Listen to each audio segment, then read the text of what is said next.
Alors, on va vous parler d'une expérience qu'on a eue. Alors, tout d'abord, on va se présenter, c'est plus poli. Voilà, nous venons de l'Université de Mons, en Belgique. Luc et moi travaillons comme technopédagogues dans cette université. Et il y a quelques années de cela, nous avons commencé à travailler sur les MOOC dans notre institution. Un MOOC en faculté de psychologie et sciences de l'éducation, intitulé L'innovation pédagogique dont vous êtes le héros. Donc on vient de terminer cette année la troisième saison. Alors, en 2016, s'est posé la question, où va-t-on héberger un tel MOOC? Alors on a fait un peu comme tout le monde, on est allé sur Fun, basé donc sur la plateforme edX.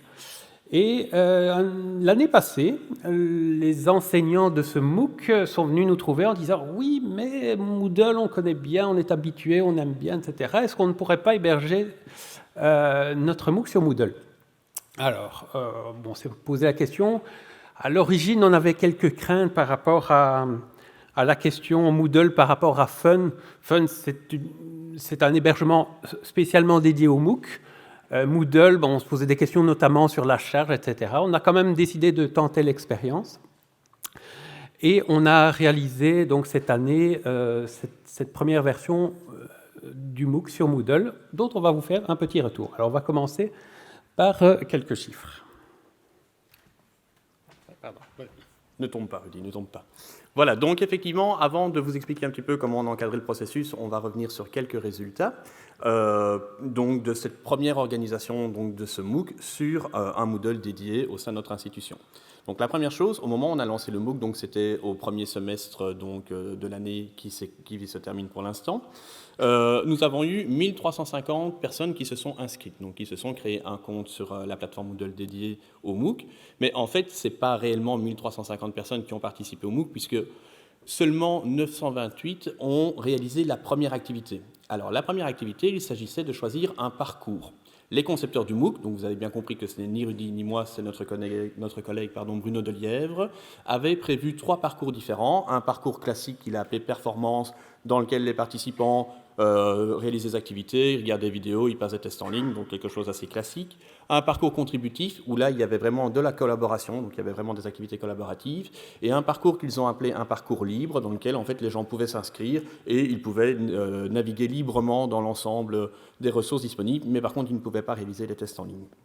Donc, si on regarde ici au départ, on voit qu'on a déjà plus que 928 participants qui sont vraiment engagés dans le MOOC. Alors, si on regarde à l'arrivée, c'est-à-dire 8 semaines plus tard... Est-ce que ça va revenir? Oui, magnifique. Donc, 8 semaines plus tard, en fait, à l'arrivée, nous avions encore 523 participants. Donc, encore où nous n'avions plus que, ça c'est à discuter et à débattre bien sûr, mais enfin voilà, comme ça vous avez les chiffres. Alors pour être tout à fait précis avec vous, il faut creuser un petit peu parce que ça sont vraiment des chiffres qui sont trop globaux. En fait, dans les 928 participants, ce n'étaient pas tous des participants qui sont externes. Nous avions 402 étudiants qui sont des étudiants inscrits au sein de notre université, qui suivent un cours de Bruno Delièvre et donc qui ont suivi le MOOC, qui sont inscrits au MOOC en fait, donc, mais c'était une activité obligatoire pour eux. Et à côté de ça, nous avions 526 participants externes, là qui sont des personnes, peut-être vous d'ailleurs, qui ont suivi cette itération du MOOC. Alors, si on regarde à l'arrivée, on constate des choses assez intéressantes, puisque évidemment, parmi nos étudiants, on a un taux d'achèvement qui est beaucoup plus élevé, puisque vous voyez qu'à la fin, on en a encore 355. On constate que c'est nettement moins vrai pour les personnes qui étaient externes. Alors, par rapport à ça, on peut se livrer une petite guerre des chiffres. Par exemple, si on regarde le nombre d'inscrits rapporté, ou le nombre de personnes ayant terminé rapporté au nombre d'inscrits total, on voit qu'on a à peu près 39%. On peut faire le même exercice avec les personnes qui se sont réellement engagées dans le MOOC, et là, on voit qu'on a plus ou moins 56%.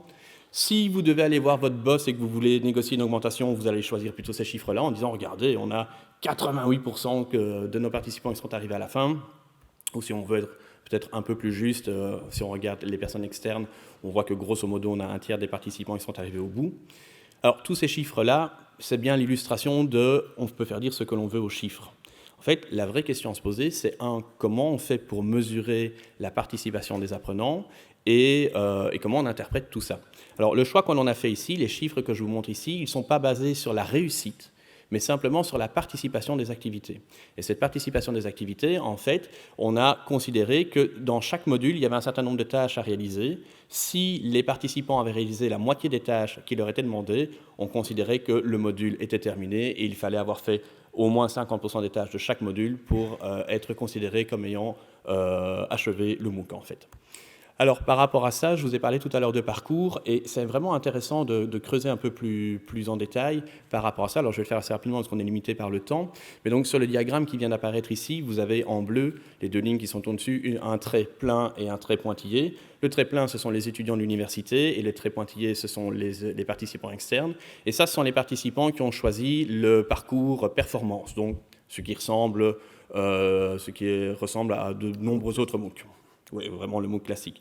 Et donc, on constate évidemment que chez nos étudiants, on a très peu de pertes, et puis chez les participants externes, on a des pertes, mais qui apparaissent essentiellement, on va dire, au début de parcours. Donc, on voit quand même qu'on est parvenu à conserver des participants quand même jusqu'au bout.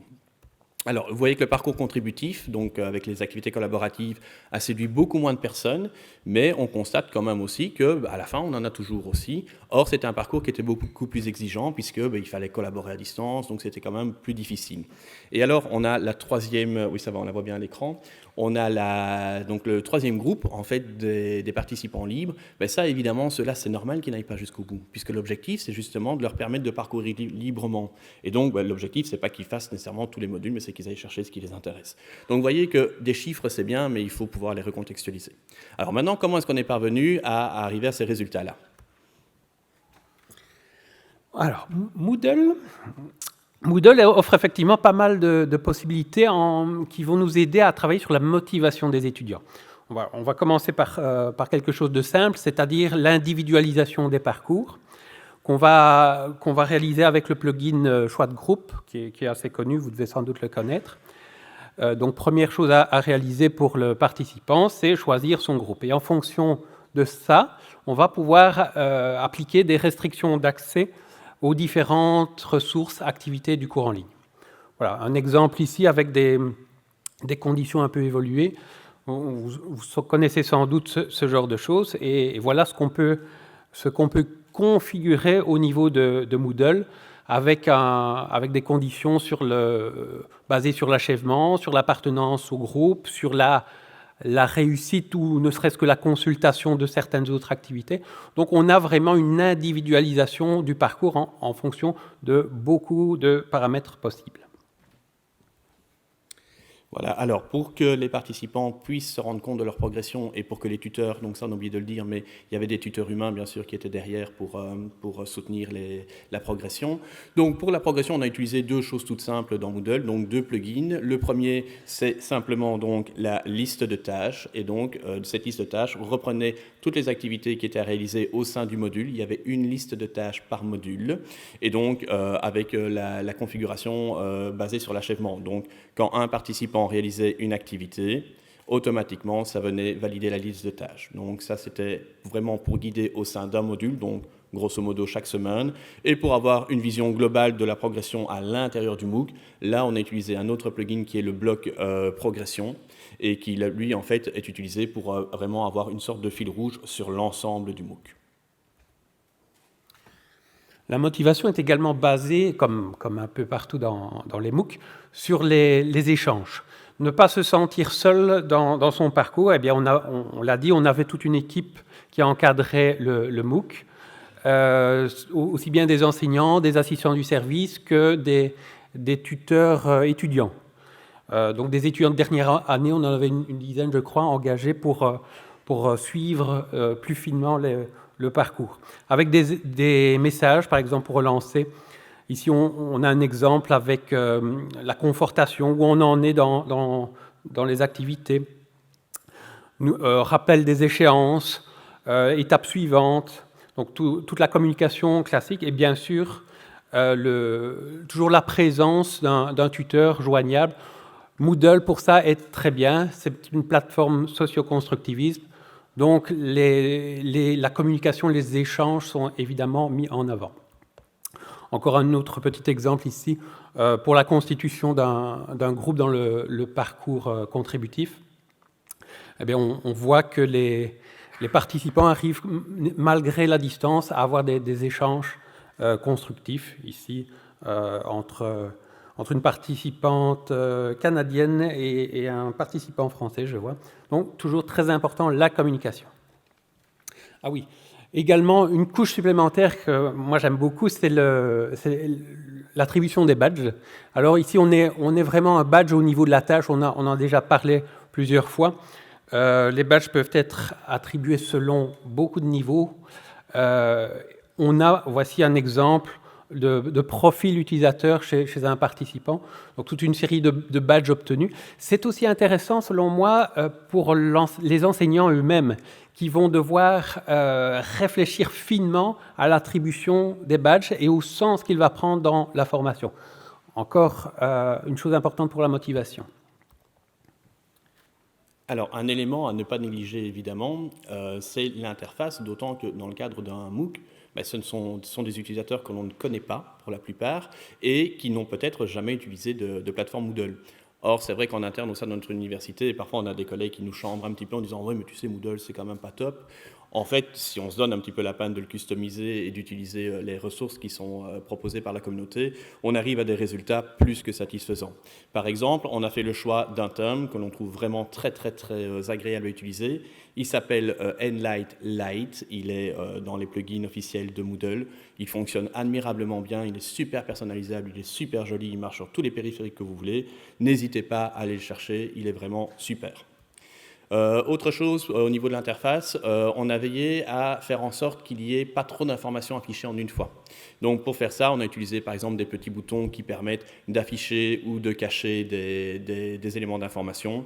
Donc vous voyez par exemple pour la fiche de présentation du cours, si on regarde les concepteurs, vous les voyez, ils sont là.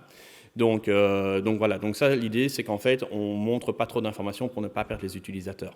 Évidemment là derrière vous aurez reconnu c'est Bootstrap tout simplement, ça fonctionne par défaut sur Moodle, donc c'est vraiment impeccable, n'hésitez pas à l'utiliser.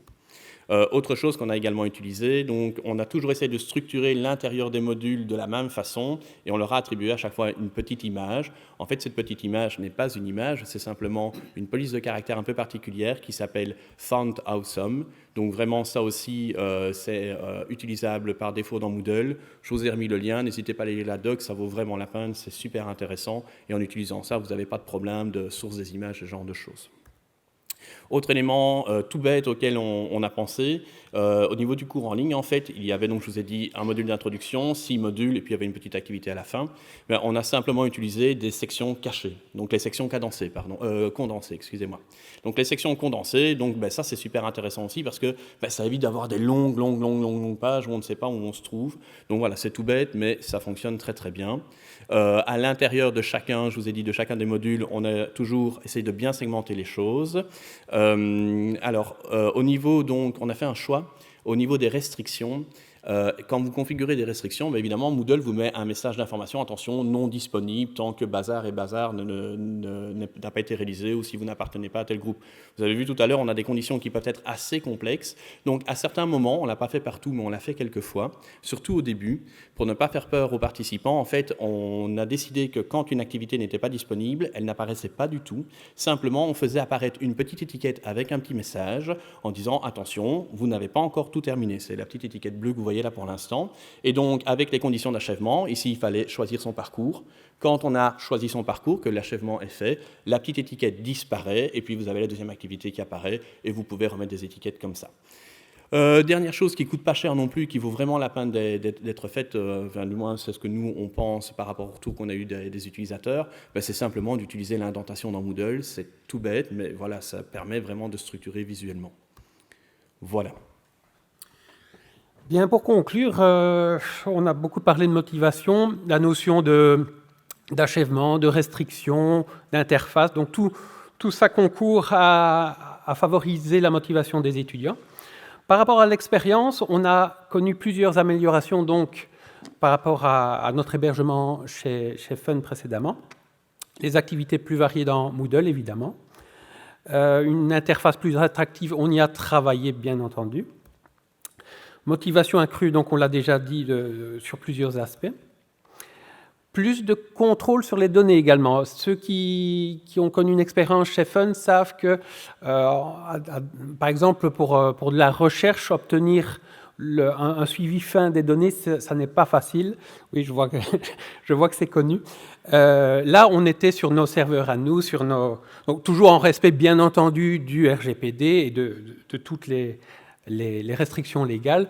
Là, on a pu exploiter les données réellement à des fins de recherche de façon beaucoup plus fine. Également, on se posait beaucoup la question au début, est-ce que Moodle est capable de supporter un MOOC? Ce n'est pas du tout le même usage que du cours en ligne classique. Oui, la réponse est étonnamment, on n'a eu vraiment aucun problème, alors qu'on était pourtant plutôt dans l'expérimentation avec un serveur qui n'était pas énorme. Bon, alors ici, on est encore dans un petit MOOC, évidemment, mais on voulait se faire une idée de la montée en charge. Alors, on n'a eu aucun souci technique à ce niveau-là, contrairement à ce qu'on craignait. Alors, quand même, un point négatif, pour en citer un, c'est que finalement, Moodle offre plus que nécessaire par rapport à un MOOC. Toutes les activités qu'on trouve dans Moodle, on en a beaucoup qui sont individualisées, donc c'est beaucoup plus difficile à gérer quand on fait l'encadrement d'un MOOC. Ce n'est pas une plateforme dédiée au MOOC, mais en général, qui fait le plus peut le moins, qui peut le plus peut le moins. Également, un point qu'on a été content de découvrir, c'est qu'on a finalement couvert chez nous un besoin assez important, c'est l'hébergement de Spock. Donc, dit autrement, le fait de proposer des cours en ligne à des extérieurs, à notre institution. Pour des formations, on a eu beaucoup de demandes à ce niveau-là, et finalement, on se retrouve avec beaucoup plus de Spock que de MOOC, évidemment. Et on en est très heureux. Donc, ça permet, grâce à cette politique d'accès, de gérer un besoin qu'on n'avait pas spécialement couvert jusqu'à présent. Donc voilà, une très bonne expérience, en tout cas de notre point de vue. Merci de votre attention.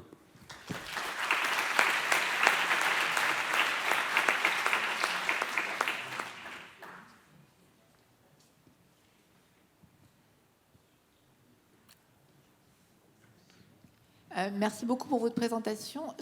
Vous avez montré des éléments sur le design qui sont particulièrement intéressants quand on présente justement, même pas seulement pour un MOOC. Est-ce que cette installation, elle est notamment Underlight ou la section condensée, moi je suis enseignante, donc je n'ai pas la main sur ce qui est installé par notre université. Est-ce que c'est l'université qui doit les récupérer de façon à ce qu'on puisse les utiliser, ou est-ce qu'on peut, indépendamment, si ça n'a pas été fait pour l'ensemble de l'université, est-ce que nous, on peut les récupérer de façon spécifique? Alors là, il y a plusieurs choses. Donc, je vais d'abord vous dire un petit peu notre expérience, et puis Rudy, qui a une connaissance assez encyclopédique de Moodle, pourra vous en dire plus. Nous, en fait, on était sur un serveur de test où, grosso modo, on a installé le serveur nous-mêmes, et donc on avait la main complètement dessus. Donc on a pu installer tout ce qu'on voulait comme on voulait, et c'est même d'ailleurs ça qui est intéressant, ça nous permet aussi de tester des plugins en situation réelle avec des apprenants. Donc nous, par rapport à ça, en gros, on se connecte au serveur et on installe ce que l'on veut. Maintenant, dans des usages où la plateforme est utilisée par tout le monde, il y a peut-être des possibilités, Rudy? Déjà, de base, il y a pas mal de fonctionnalités pour jouer sur l'interface. Bon, ici, vraiment ce qu'il faut négocier avec l'institution, c'est ce qui concerne, je dirais, le thème visuel et les plugins qu'on a utilisés. Ça, évidemment, il faut émettre le besoin et il faut voir si l'institution désire y répondre. Mais déjà, en termes d'individualisation des parcours, on sait faire pas mal de choses. L'interface, on a vu Bootstrap, Awesome, tout ça, c'est deux séries de base dans Moodle. En tout cas, pardon, excusez-moi. Pour les thèmes basés sur Bootstrap, par exemple, par défaut Boost, le nouveau thème classique, pareil, vous avez déjà accès à toutes ces fonctionnalités en tant qu'enseignant. Donc, il y a déjà moyen de faire pas mal de choses. Merci. Merci. Joseph Rézeau, Université du Troisième Âge. Ah, bonjour. Bonjour. Vous avez parlé de la possibilité d'exploitation fine des données. Est-ce que c'est uniquement avec les logs accessibles directement dans Moodle, ou est-ce que vous êtes allé piocher dans la base de données Alors ça, c'est D'accord. une excellente question. Je vous avouerai que quand on a lancé ce projet, c'était avec l'envie, en tout cas, d'aller vraiment chercher des informations très fines au sein de la base de données. Mais ce que l'on a fait pour l'instant, parce que, en fait, vous voyez tout le département, on va dire, tous les technopédagogues de l'Université de Mons, vous les voyez, ils sont devant vous. Et donc, on gère énormément de projets, donc on n'a pas eu l'occasion de s'attarder là-dessus. Donc, pour l'instant, on a fait simplement un export des logs, tout simplement, donc des historiques. Mais clairement, ça ne permet pas de finement évaluer vraiment ce qui s'est produit. Et je pense que là, il y a un gros travail que l'on peut faire. Mais en tout cas, le jour où on a le temps de le faire et les ressources pour le faire, au moins on a le matériau et on peut facilement, on peut en tout cas envisager de les exploiter plus finement. Est-ce que ça veut dire que vous voudriez qu'il y ait plus de choses exploitables dans les logs? Oui, par exemple. Ou de meilleurs rapports. Oui, à la limite, dans les logs, pratiquement tout s'y trouve. La difficulté qu'on a pour nos collègues, c'est d'avoir des rapports qui sont graphiques. Alors, on a vu qu'il existait des plugins qui font ça, notamment des payants, essentiellement, d'après ce que j'ai pu voir, où j'ai mal cherché. Mais c'est clair que c'est une difficulté qu'on a aujourd'hui, c'est d'avoir un tableau de bord encore plus riche pour l'enseignant. Je vous donne un exemple. Pour le parcours contributif, on a fait des groupes, mais c'est assez difficile d'avoir des diagrammes qui représentent les interventions de chacun au sein des espaces de groupe, par exemple. Donc vraiment, toutes des choses visuelles, ça, c'est des outils qui nous manquent un peu pour piloter, surtout quand on a des grands groupes, quoi. Bonjour, moi, je viens d'école Grenoble École de Management et en fait j'ai une question concernant, vous avez dit que vous avez utilisé un serveur de test et qu'il n'était pas très puissant, mais est-ce que vous avez un peu une idée de sa capacité pour savoir, Ah oui, tout à fait. voilà. Donc, excusez-moi, je ne vous vois pas. Ah oui, voilà, pardon. Oui. Oui, alors je peux vous dire ça de façon très simple. En fait, on a passé un petit coup de fil à nos copains du centre informatique. Ils nous ont dit, bon, pas de souci, on va te donner une image, une image virtuelle. Hein. Donc, c'était un serveur qui tourne sous un Linux 18.04, un Ubuntu 18.04. Alors, il y avait un processeur avec 2 cœurs, donc, un processeur Xeon assez classique, mémoire cadencé à 2 Go 57, un truc ainsi. En mémoire RAM, on avait 2 Go. Et ça n'a pas cassé. Moi, je n'en reviens pas, mais ça n'a pas cassé. Alors, depuis, on a upgradé quand même. Mais donc, on n'avait que 2 gigas. Et au niveau espace disque, en fait, on n'avait pas grand-chose parce que toutes les vidéos étaient hébergées sur YouTube. Donc, clairement, on a déporté de la charge ailleurs. C'est pour ça aussi qu'on s'est permis de le faire comme ça. Alors, j'ai quand même fait quelques petites recherches par rapport au nombre de connexions simultanées qu'on a pu avoir sur une journée ou à un instant T précis.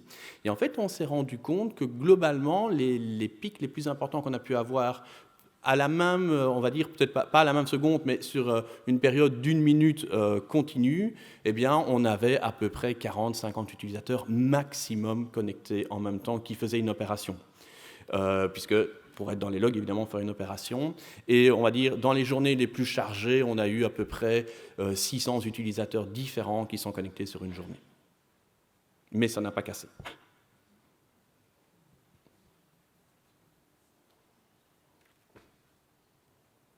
Est-ce qu'il y a une dernière question?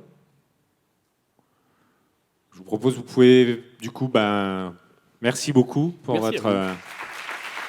Merci beaucoup. Et puis, vous avez le code Klaxoon si vous voulez...